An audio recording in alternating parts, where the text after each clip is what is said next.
Hello, right, is this working? Anyone here?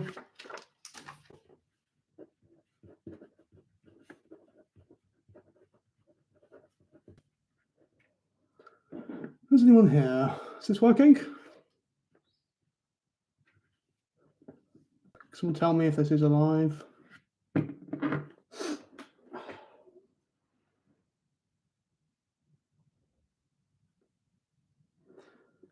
Yes, it is. Okay, awesome. I'm going to give it a couple more minutes just to let people join in. I'm going to post this link on my classroom as well. We will start in a minute or so. Give me 2 secs. If you have any questions in the meantime, feel free to post them. Right, I can answer some questions about Prose. Okay, happy to answer anything you might have. Obviously, I teach Messalina and Avunculus Meus, but the questions can be the same for whatever text you're doing.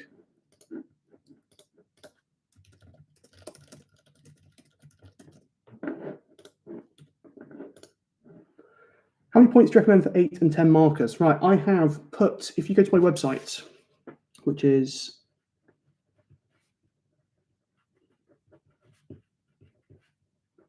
lawrencemanali.co.uk, I've put at the top banner a link to a folder where you can download the resources I'm going to go through for this video.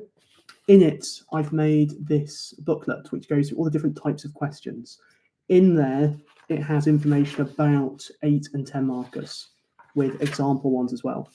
I'm going to go through this in the video in a little while, but what I would say just quickly on 8 and 10 markers is don't worry too much about the number of points you're making. Think, have you covered the full scope of the text? So for an 8 marker, have you looked at the whole passage? For a 10 marker, have you looked at both texts in their entirety? Have you covered all the themes? Okay. If you're really wanting to sort of nail down yourself on number of points, there's no harm in doing 8 points for an 8 marker, 10 for a 10 marker, right? An examiner can't give you fewer marks than the amount of ticks they've given you on the paper. Okay, so if you go to this website, there is a revision folder right at the top.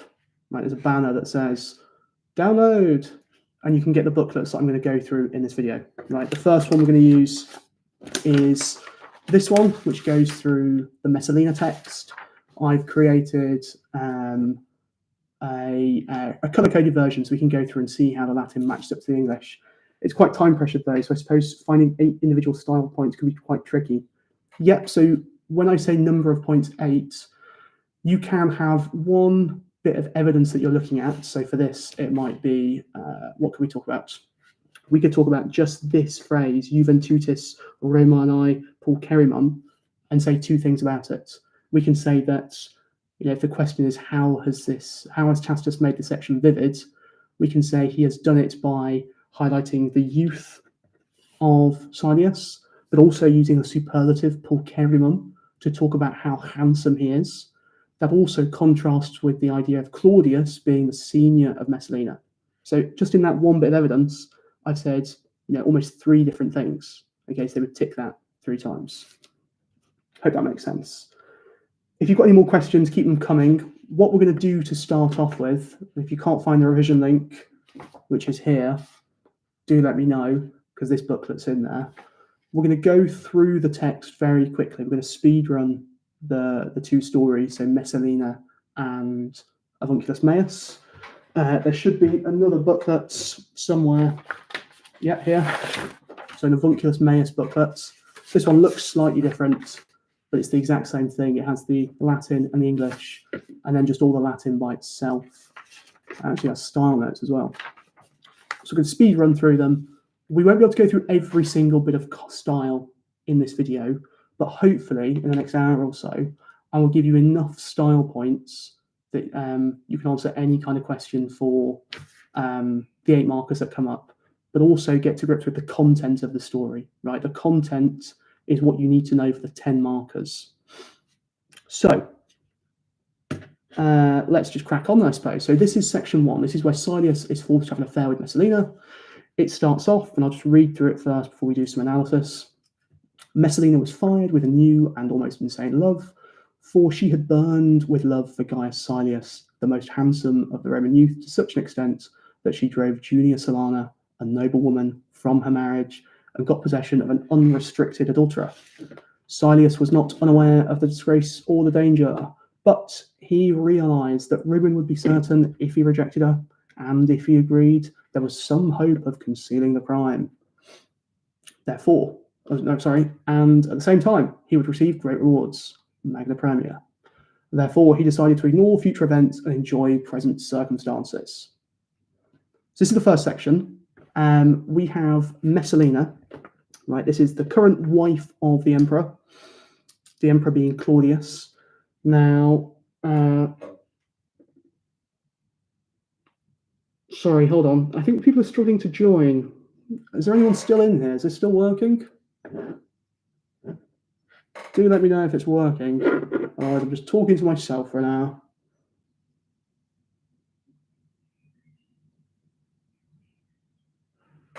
Yes, okay, fine. Give me 1 minute.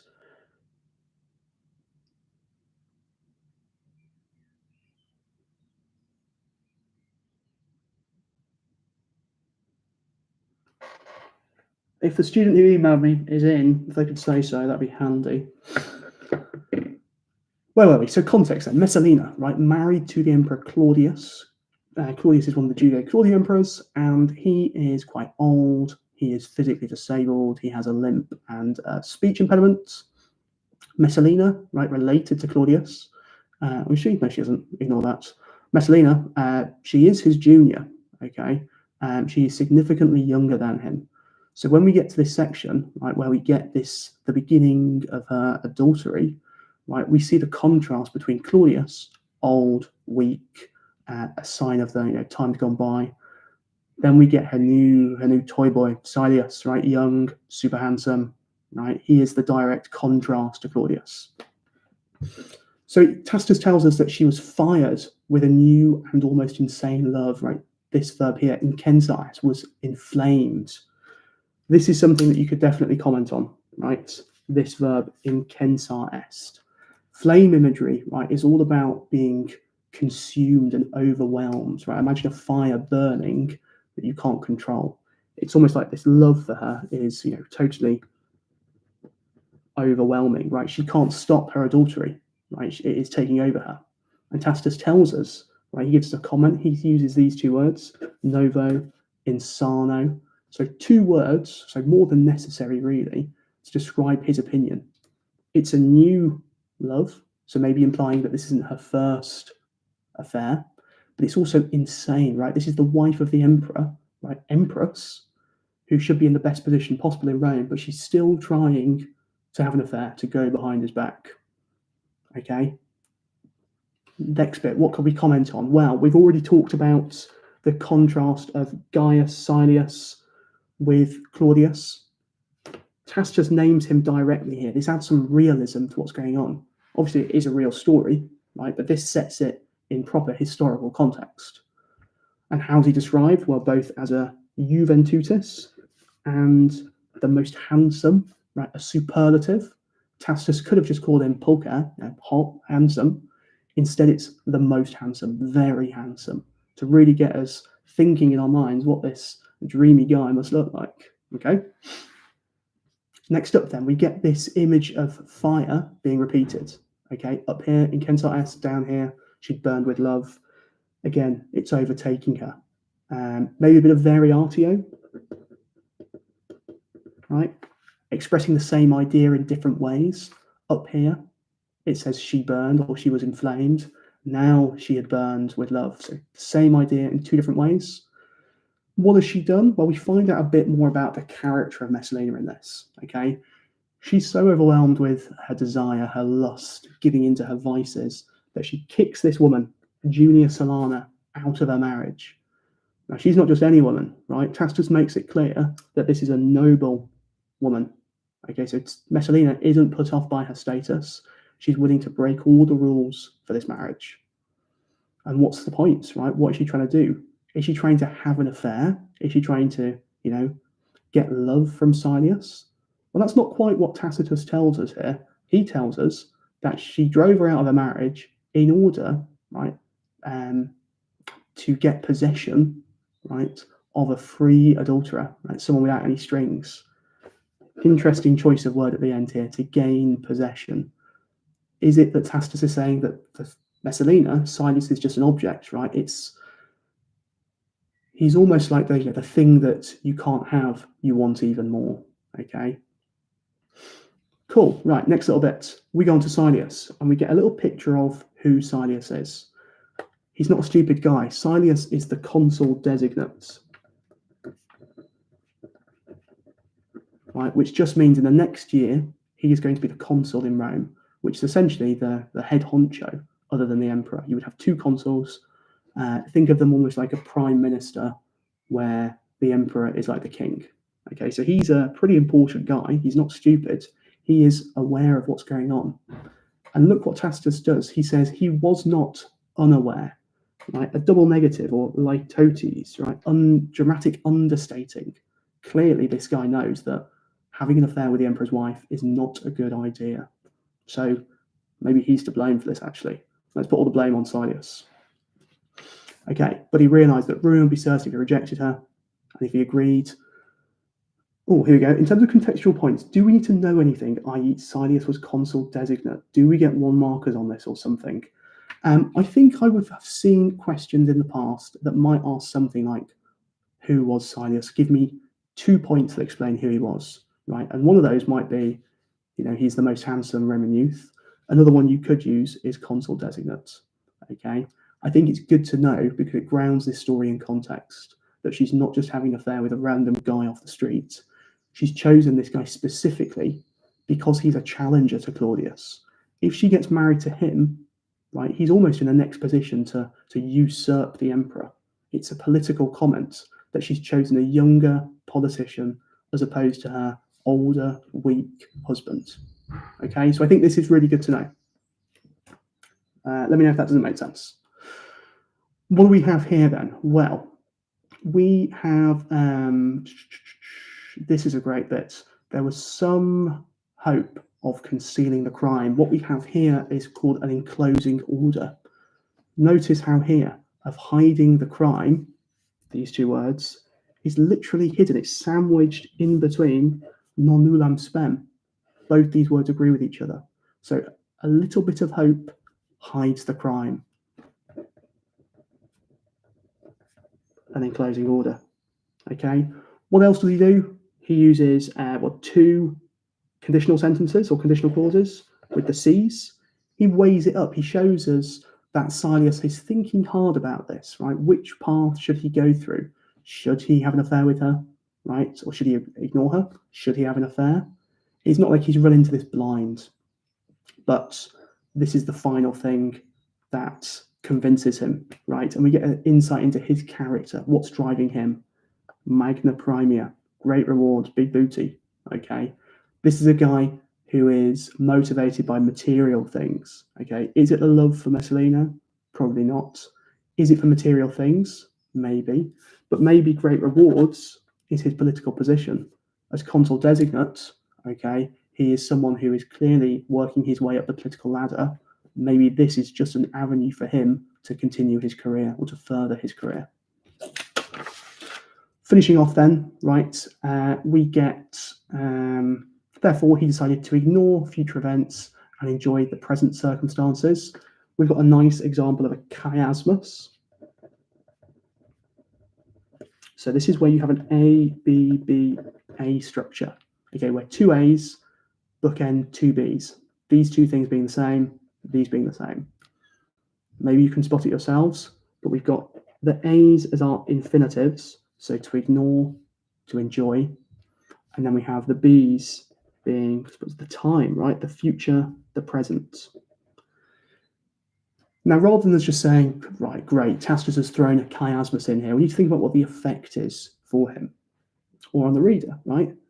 Now, this chiasmus puts the future and the present right next to each other, right? They're close up. This is a really difficult decision for Silius to make here. These 2 things, right, he could go one way or the other. They're both weighing on his mind like a scale. So they're actually shoved really close together in the sentence. Hopefully that makes sense. Right, after that then, what does she do? Her visits to him become more frequent. So she visited the house frequently, not secretly, but with many companions, clung to him when he went out, gave him honours and gifts. Crikey, right, we've got a lot to say here. Well, what could we say? Good question, Lawrence. So, not secretly, okay? How is she acting? She is quite bold in her actions. Normally, when you're having an affair, you're sort of sneaking and sulking behind corners and going to motels or whatever. She's doing it out in the open. Again, Tacitus puts this straight at the start of the sentence. He advances this to show just how brazen it is. Hi there. Could the 8 marker be on Avunculus Maius, or would it definitely be on Messalina? No, so you're right with the first bit. The 8 marker could be on Avunculus Maius. Remember, we have these 2 passages for Avunculus Maius, so the exam board could give us, one of them to comment about. And could the 10 marker be on both, and how should this be structured? Yep, so it could either be on just Messalina, which is probably enough to say just about this one text, just a crumb there, or it could be on a comparison of the 2, where you compare 2 themes.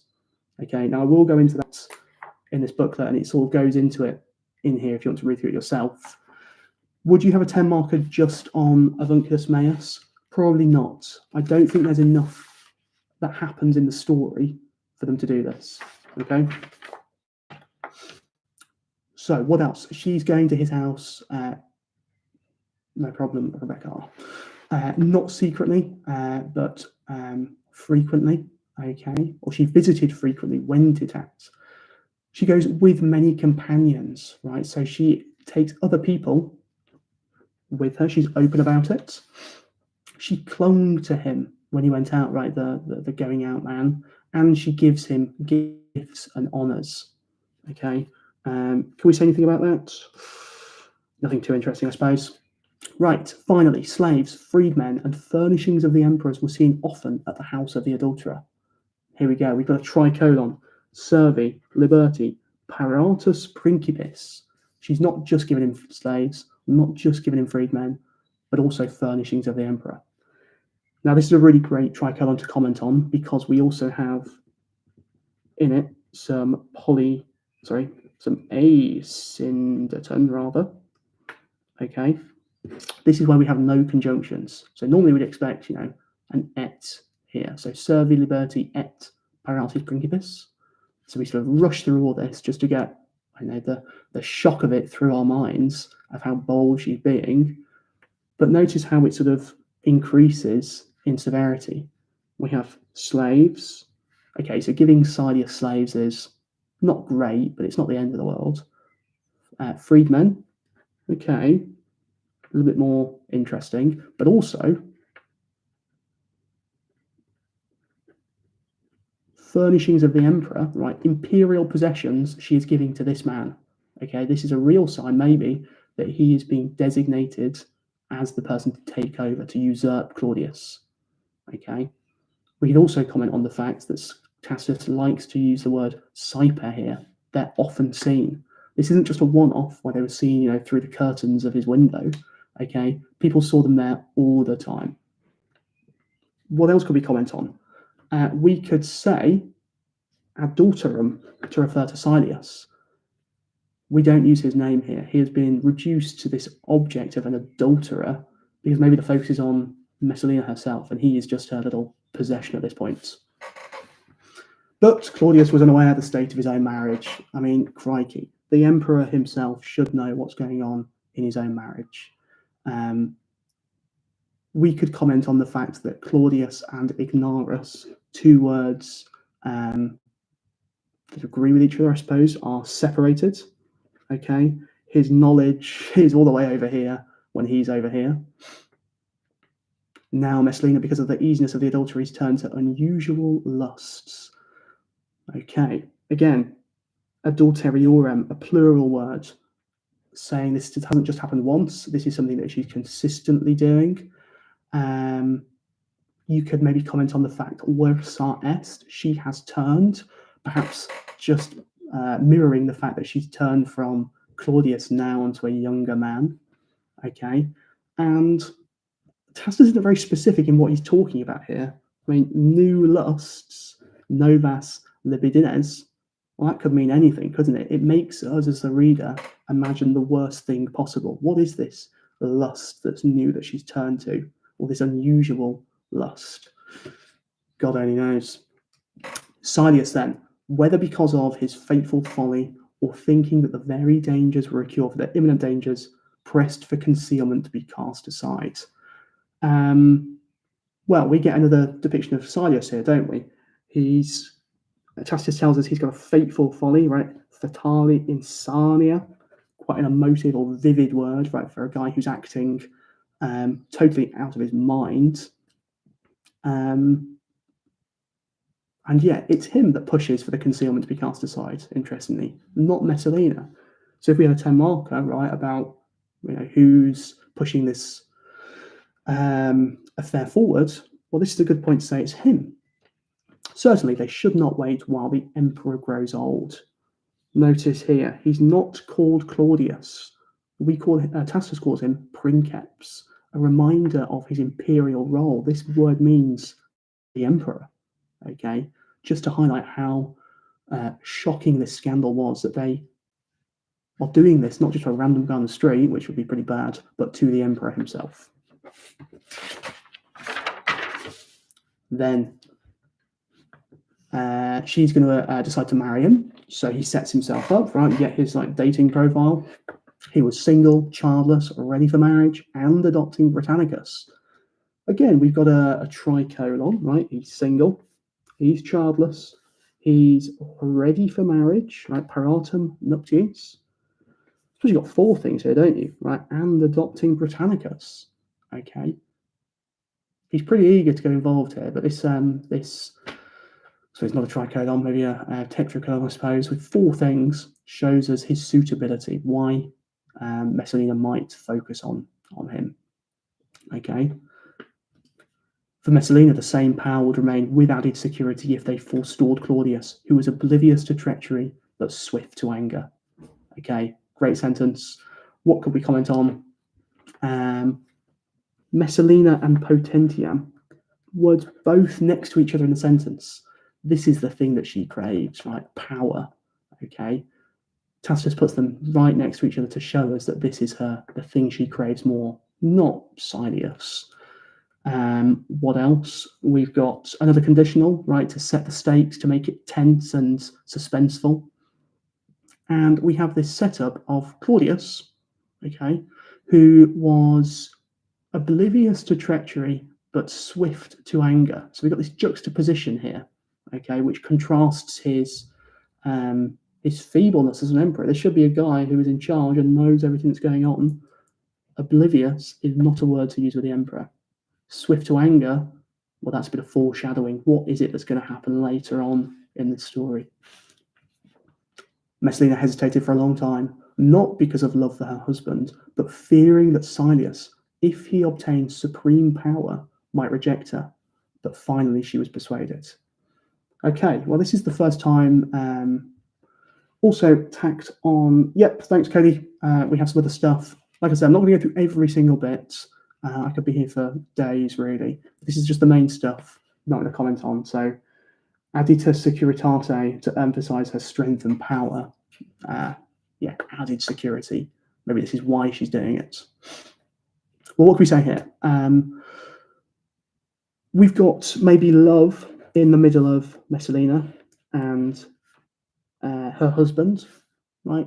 Ironic, given that this love has sort of faded away.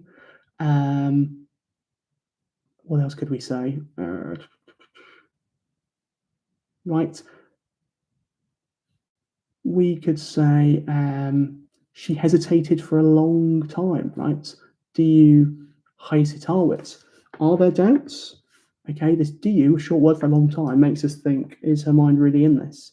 But she finally gets persuaded at the end, right? This verb is delayed right until the end of the sentence to set up the tension, and then he reveals in just 3 quite brief words, a very terse sentence, that she's finally giving in.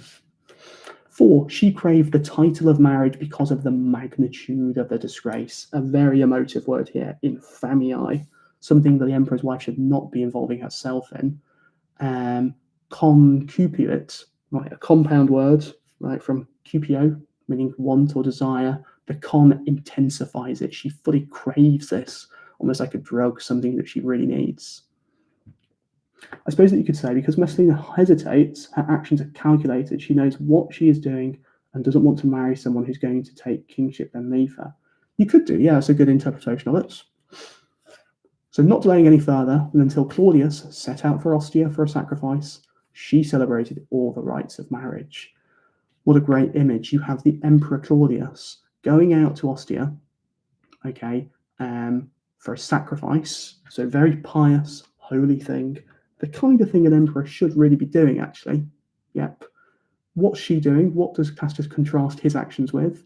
Well, Messalina, okay, nameless behind the scenes, she was celebrating all the rites of marriage. Okay, so good contrast between the two of them here. Claudius in the open, doing everything you should be, being pious. Messalina, she's not even named. We just get her in the verb here to show how, she's acting behind the scenes. But then up here, widespread knowledge of the affair then prompts Narcissus to take action.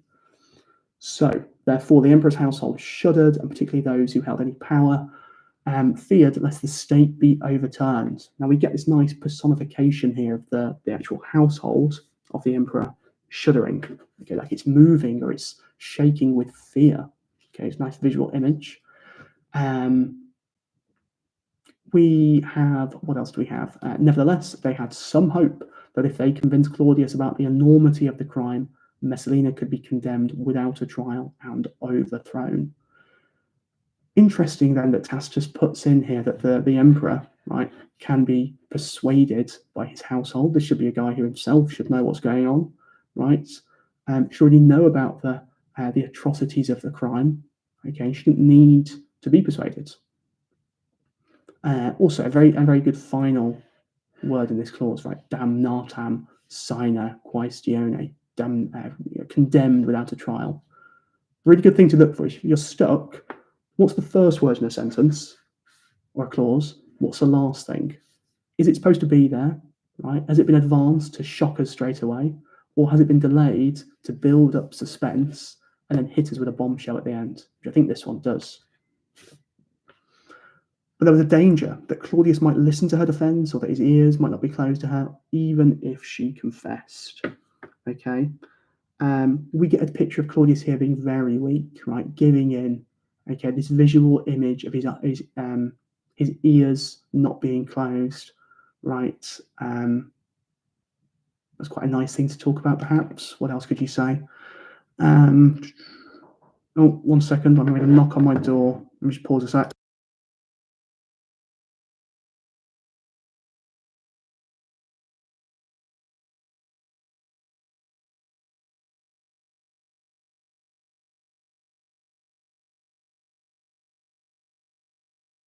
Sorry, I'm on duty and trying to do this at the same time. Narcissus is my least favourite character by far. He had no right to do all this. I love Narcissus. I think he's great.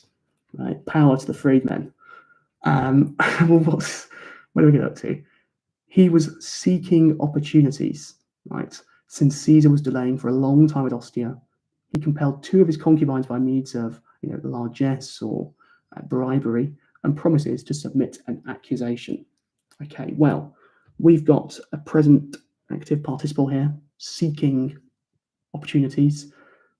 Makes it feel like it's happening right now because it's in the present moment, like he's currently going around everywhere looking for things. Makes it feel a lot more alive. We get this image again, a repeated image of Caesar being a pious ruler. We have Narcissus working behind the scenes, right? He is using logitione, promises, so 2 words. Again, we don't really need 2 here to show what he's doing, so extra information rather to show us his working behind the scenes. What else have we got? Well, he's asking these concubines, right, sort of, I don't know, extra wives or girlfriends of the emperor to put an accusation in. Should it be Narcissus, right, that is running the household, that is finding the way to get Messalina in trouble? No, this is not the role of a freedman. He is supposed to be, preface here, in the eyes of an ancient Roman, working for the emperor, not working behind his back. 1 second, that was another knock.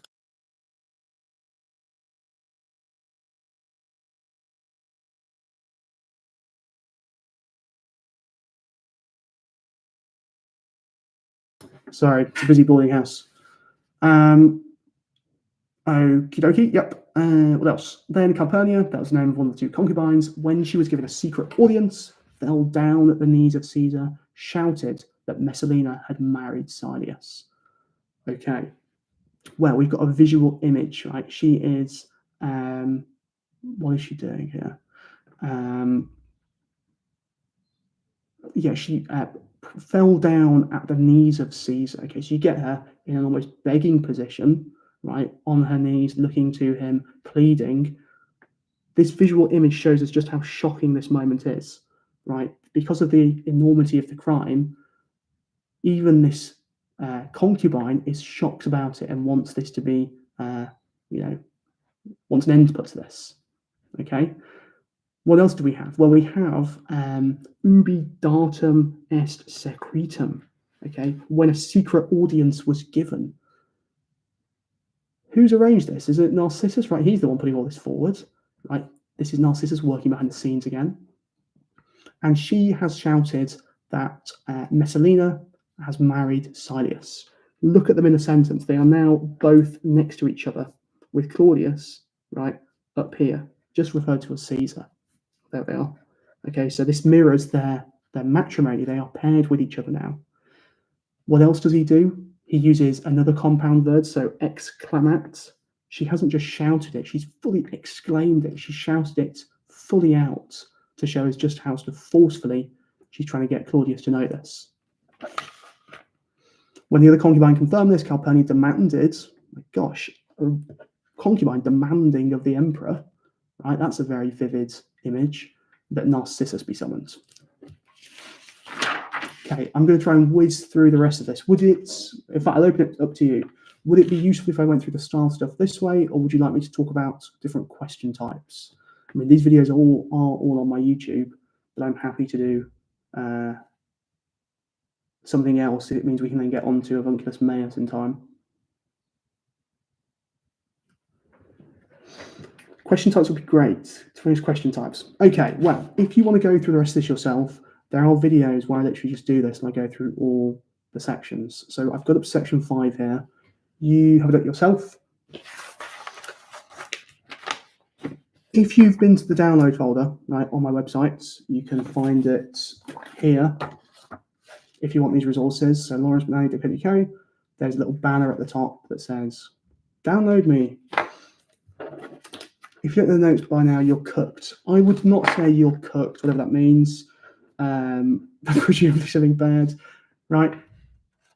The literature papers are straightforward in the sense that as long as you know the story, right, you know what happens in them, and you know how to analyze a piece of Latin, that's fine.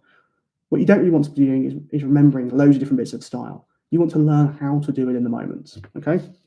So you are not cooked, you are, I don't know, whatever the difference is. Quick recap of the paper then. So this is the paper we are doing tomorrow, the prose paper, Messalina and Pliny's uncle, or Avunculus Maius. Check that you know these things really well. The story, the characters, the author, the key themes. If you don't, you need to go through and read these stories again in full detail, okay? We'll skip that and go through different question types. So you're going to get some. Do you do Virgil Aeneid, by the way, for prose? Well, Virgil Aeneid would be the verse paper, so the other one. We don't do that. We do Baucis and Philemon, and then the Catullus poem, so Otium. So these are some of the questions. You're going to get some short comprehension questions worth between 1 and 3 marks, where it'll ask you what's happening in a particular passage. Top tip, look how many marks it's worth. If it's worth one thing, you need to say one thing. If it's worth 3, make sure you've said at least 3 things, okay? These are, in a sense, secret translations, okay? Yes, they're asking you to comprehend. Most of the time, if you just translate, you'll be doing the job, in a very succinct way. Okay. The 4-mark style question. Usually there's 2 of these in the exam. This will ask you for 2 separate style points based on a passage. What you need to be doing is picking out a bit of evidence from the passage in the Latin, so a short phrase, giving the English translation in brackets, and explaining how it creates the effect. Okay, it's almost like a mini 8-marker, right? Like 2 points of an 8-marker. Then you've got your 5 marks translation. When you're doing this, right, double check everything. Make sure you've not missed out any words. Make sure you've not missed out a sentence. It's worth 5 marks. If you've learnt the translation, this should be 5 easy marks. Then we come on to the 8 markers. Now this, we'll preface this with these are, do you reckon translation will be from Messalina or Pliny? I mean, there's no way of knowing. It could be from either, I'm afraid. I'll preface this by saying that this is my guide to 8 markers, right? If you're from a different class, your teacher might have taught you a different way. I think this is a pretty decent way of doing it. I reckon about 10 minutes on this question. It's probably the trickiest bit of the exam, okay? It's going to give you a passage that's going to ask you to think about how Tacitus makes it either vivid or dramatic, or to comment on how he characterizes a particular character in the passage. What you want to be doing is making sure that you've covered the whole passage. So things from the beginning, the middle, and the end. You want to think about both style and content. So style being, how does Tacitus write it? Things like use a tricolon, polysyndeton, but also content, right? What is actually going on here? What's the plot of it? You can comment on that. You need to make sure that you are covering the style though, right? Otherwise you'll get capped. Think about the question, right?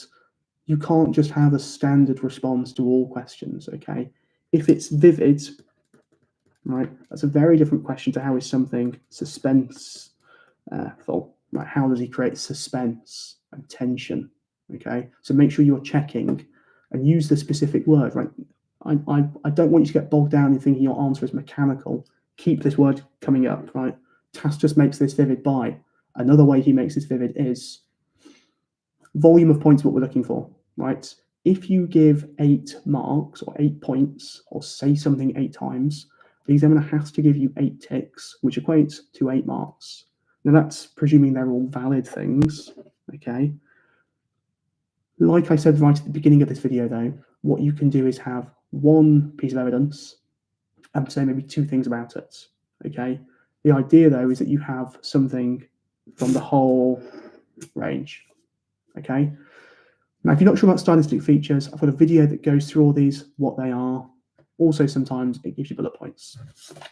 Here is, I'm going to zoom in, an example 8 marker for Tacitus, okay? How does Tacitus make this scene vivid and dramatic? Here's the text. What I want you to do before you answer this question in the exam is to go through, almost like I've done here, and highlight what is it you're going to talk about. Well, I'm going to talk about this bit here, the Occasiones quaerens. This bit here I can say something on, same as down here and there, or even that as well as a particular word. I could comment on all of this, okay. Oh, this is quite nice, probably say 2 things about that, and then something there. So once you've highlighted all of it, right, you can see, great, I've got stuff in the beginning, the middle, the end. I've got, okay, 1, 2, 3, 4, 5, 6, 7, 8 bits that I'm going to be talking about. Now I know that's pretty much my plan.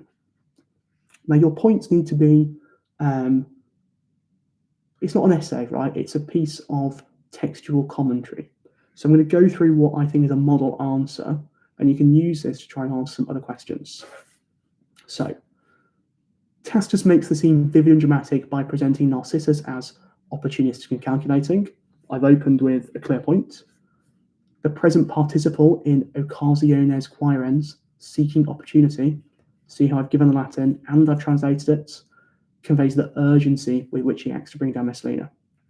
That would be, tick. Tacitus contrasts Claudius's piety with his ignorance. Caesar diu apud ostiam mororetur. Caesar delayed for a long time at Ostia. It creates a striking image of the emperor performing religious duties while his marriage collapses behind his back. See how this is, I'm not commenting on any style here. This is just what's going on in the passage, right? This is a content point. Okay. Similarly, look how, in this one, I'm focusing really on this individual word. I've given a slightly longer translation than needed to show I know what's going on up here, right? I've not just plucked a random word out and hoped that it's, my analysis is stuck. Tacitus heightens the drama of the revelation. The compound verb exclamat, she exclaimed, highlights how loudly and urgently Calpurnia delivers the news. The chiasmus in nupsisse, Messalinum Silio exclamat, she exclaimed that Messalina had married Silius, positions Messalina and Silius together, reinforcing the scandal. See here, I've got one bit of evidence, but I've managed to say two bits about it. I've commented on the exclamat and this chiasmus. If you've got any questions, do keep questions coming. Right, I'm checking the chat. The atmosphere of secrecy builds suspense. Ubi datum est secretum, when she's given a secret audience, suggests the revelation is carefully staged and into the sense of conspiracy, making him seem isolated. I've talked about direct speech. Again, you can read this in your own time. It's in the folder. But if you look at my full answer, right, this is what it should look like, I think. I've got 1, 2, 3, 4, 5, 6, 7 points. This one says 2 things. I would give that 8 ticks. That's got to be 8 out of 8, right? An examiner will be really hard done by if they gave you fewer than that. And to make this really clear, right, what else have I done? How have I made it as easy as possible? I've done individual paragraphs of the points. Okay, so do leave a line in between each of these. So when an examiner just glances at your work, they can see, okay, I've got 1 point here, another. It just makes it easier, and it really guarantees you or helps you get as many marks as possible. Has anyone got any questions on 8 markers themselves?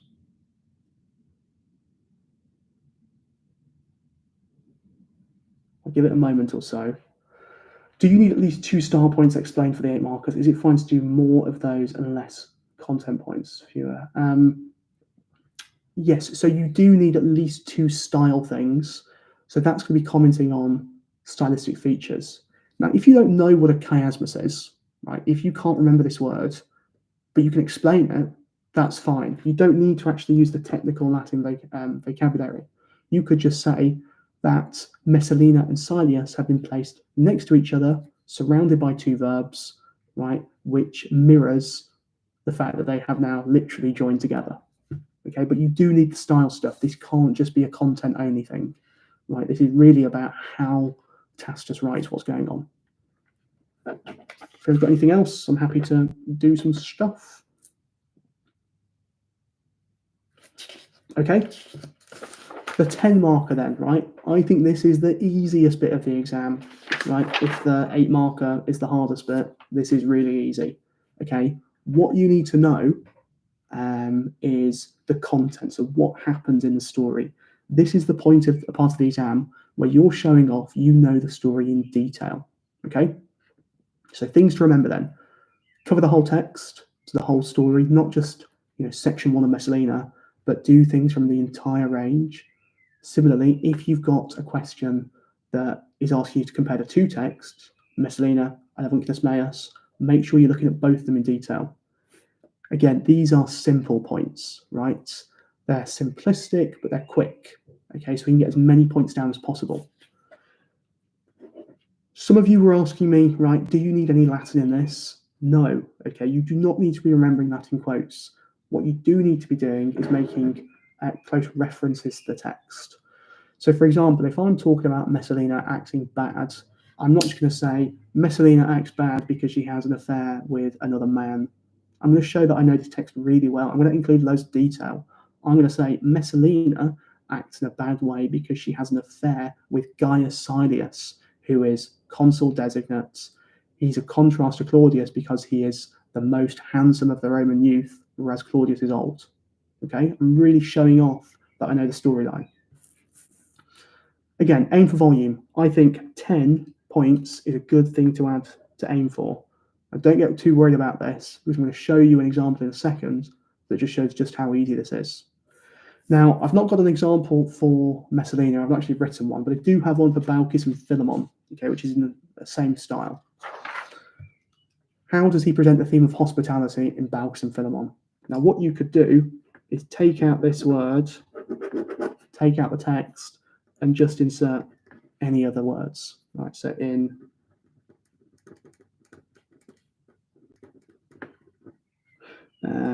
spell. So how does Tacitus present the theme of something in Messalina and Avunculus Maius? Well, what are the themes that come up in it? We've got power, maybe corruption. What about duty as well, right? Messalina, okay, not doing what she's supposed to be doing, as in the eyes of ancient Roman, being a wife and listening to her husband. Claudius isn't being the right emperor, isn't doing things properly. Narcissus is a freedman, but is acting like an emperor, okay? Are these people doing their duty properly? Don't know. Are there any instances where they do their duty properly? Well, yeah, right. Remember we looked at Claudius going out for a sacrifice. That's a pretty good thing. In Avunculus Maius, what's Pliny's uncle doing? Well, you could say he's doing his duty a bit too much, really, right? He's denying himself even sleeping sometimes, right? He denies eating, denies himself eating. So you could say in this one, his duty goes a bit the wrong way. But here's my full answer for this question. See, again, I've got separate paragraphs. Can you list every theme that could come up? Well, no, in a word, but I can list things that I think might come up. They can ask about anything, really. Let me just go through this first, and I'll come back to that question. If it's how does he present the theme of hospitality in this text, I've opened with he shows hospitality is something, then I've explained it with a close reference to the text, okay? I've done this 1, 2, 3, 4, 5, 6, 7, 8, 9, 10 times. If you know this story, Baucis and Philemon, you can see that I've given things from the beginning, things from the middle here, beginning again, towards the end, prepare a meal. They try to kill a goose later on, right? The houses fled, the middle, things from all the way through. Surely it's quite hard to compare a theme within Pliny and Messalina. They don't really contain many similar ideas. To be honest, only really duty and honor, surely. Okay, well, let's have a think. On the back, I'm going to do some planning of the kinds of themes that could come up. If we just had Messalina for the 10 marker, we might get a comment on, I don't know, comparing men and women. So maybe men are good, men are bad, women are worse, right? That's one thing that Tacitus tries to show us. Is that right? We could get a comment on, vices and virtues, right? Bad things and good things. We could get a comment on, what else? Duty, corruption. Think what the text is actually telling us. We've read it loads of times. What are the things that keep on coming up? In Avunculus Maius, what is it that comes up? Well, we get this idea of not just vices and virtues, but virtues, right? Doing a proper, honourable thing. Duty, again, right? This is the guy who is working for the Emperor Vespasian, right? He dedicates his entire life to be the guy that works for him. What else comes up? Maybe I'm trying to think. If you've got any ideas, do put them in the chat. While I'm thinking, let's have a think about if we had a comparison. Messalina and Avunculus Maius. Well, like I said, the first one that we have is duty, right? Are the characters doing the job they're supposed to be doing? That could be either a professional job, like being the emperor, or is it their societal role that they are fulfilling? Okay, a woman, a freedman, a concubine, are they doing what they're supposed to be doing? What else could we compare? Well, you could get a very simple question that says, compare how men are presented in the two texts, right? We get Pliny's uncle, super great guy, lovely, loves doing work. Who do we get in this one? Are they the same? We get Narcissus, we get Claudius, we get the freedman, we get the, who else do we get? We get the tribune at the end, the centurions, the soldiers, Silius, how do they compare with Pliny's uncle? Let's see what questions we've had. Surely it's quite hard to compare a theme within Pliny and Messalina. They don't really contain many similar ideas. We talked about that. How does the word seeking relate to Narcissus' actions being vivid or dramatic? I don't understand the rest. Okay, I'll come to that in a second. Do you make equal points in Pliny and Messalina? Right, yeah, Pliny is much shorter, so there's probably fewer things to say about that. You're not going to do a balanced answer, right? If you've got both of them, you might say 7 things for Messalina, 3 for Avunculus Maius. Okay, the point is to make sure you've looked at a range of ideas. Can your next project be the Aeneid in preparation for paper 2? Afraid not, because I don't teach the Aeneid, so not this time, I'm afraid. For the 10 marker, no, you need to reference Pliny at least once. Could it be piety, right, or comparison of indulging in immoral pleasures versus strict self-discipline? That's a really nice theme, yeah. So indulgence versus discipline, that's, I think could come up. Your question, 5-minute drawings, about the word seeking. Okay, I think that's from the 8 marker, wasn't it? Over here, I think this makes it vivid and dramatic, right? It conveys the urgency. Now, perhaps I haven't explained it well enough, but a present active participle, this is something that's happening right now in this tense. Because it's present, it's almost as if it's happening right before our eyes, right? We can visualize Narcissus going out, looking around the palace complex, physically trying to find an opportunity. I think that makes it vivid, maybe not dramatic. What times do I give the 8 and 10 markers? Right, again, check my booklet, but here you go. So I've got loads of papers here. 10 marker, I've not really said time. This is sort of just as much as you've got at the end. It's 10 marks. This is a big chunk of the paper. 8 marker though, you want to spend about 10 minutes on it. Okay, I think 10 minutes is pretty good enough. Has anyone got any other questions? I'm quite happy. I've got about another 15 minutes or so before I need to go to work, start. I can go through some Avunculus Maius if you're not sure about the content of that. I could talk about one of the themes in some detail. What would be handy at this point for any of you? Remember, these revision resources are on my website. You go to lawrencemcnally.co.uk, there's a banner at the top that says revision folder. You can download them. There are 4 booklets for Messalina that has a color-coded version of the translation. Same for Avunculus Maius. Okay, that's a color-coded version of the translation. Okay, to be honest, maybe writing an exemplar 8 marker from a new part of Messalina. Fine, so let's take a section. Let's do something towards the end, right? Because people forget about the end. Let's do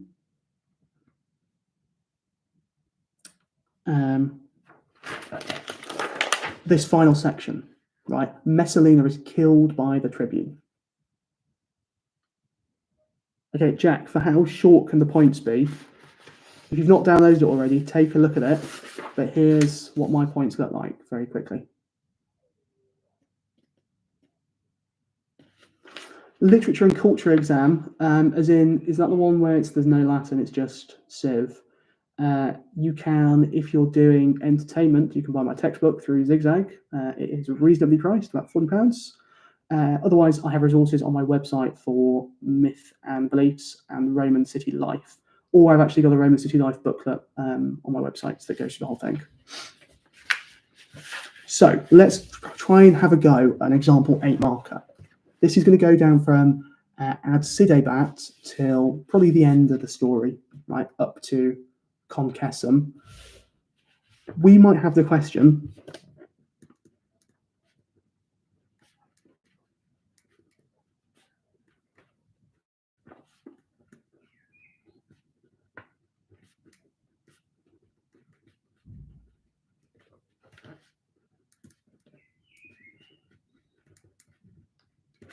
how does Tacitus create sympathy for Messalina in this section?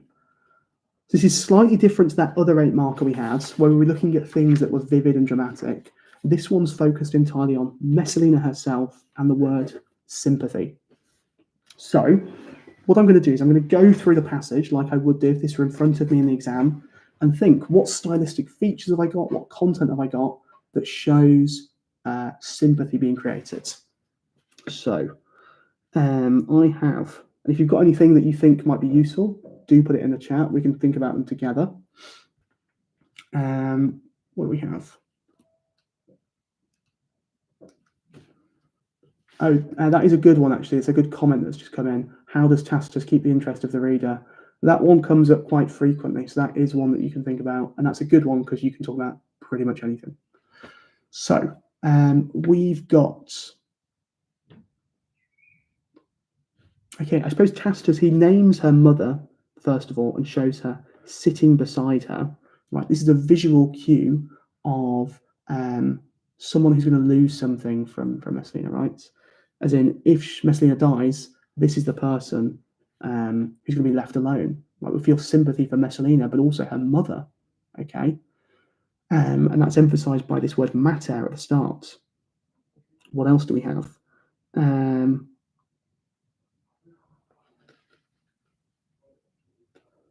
What else do we have? At Sidebat, we could say imperfect tense, right? Imperfect tense used for a continual action in the past. She's continuously trying to sit by her and console her daughter, right? More sympathy. Trying to think what else.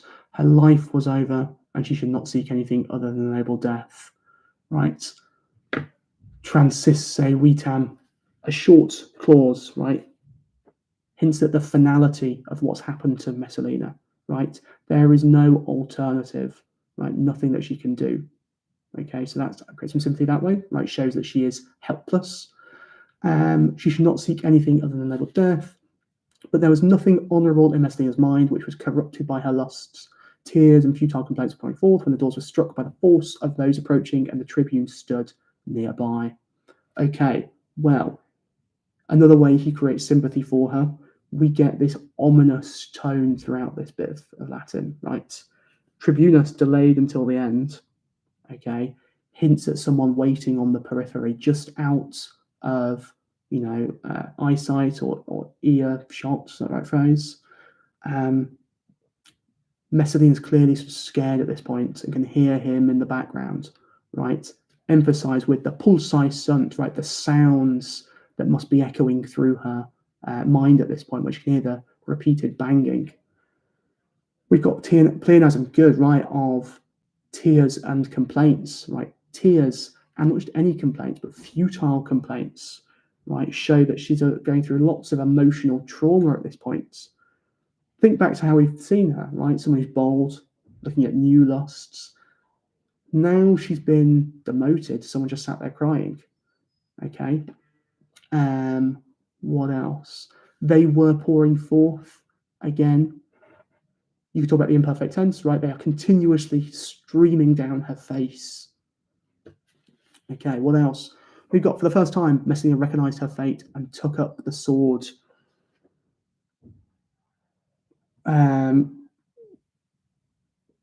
Okay, some great things in the chat here. We've got a promoted Transisse. Have we? Yeah, it was over. This is right at the start, right? The end is at the start. It's quite a fun thing to talk about. You've got powerful verb choice, a fundebantur. Yeah, that's nice. If anyone's seen anything else, that's great. Could you say that Tacitus is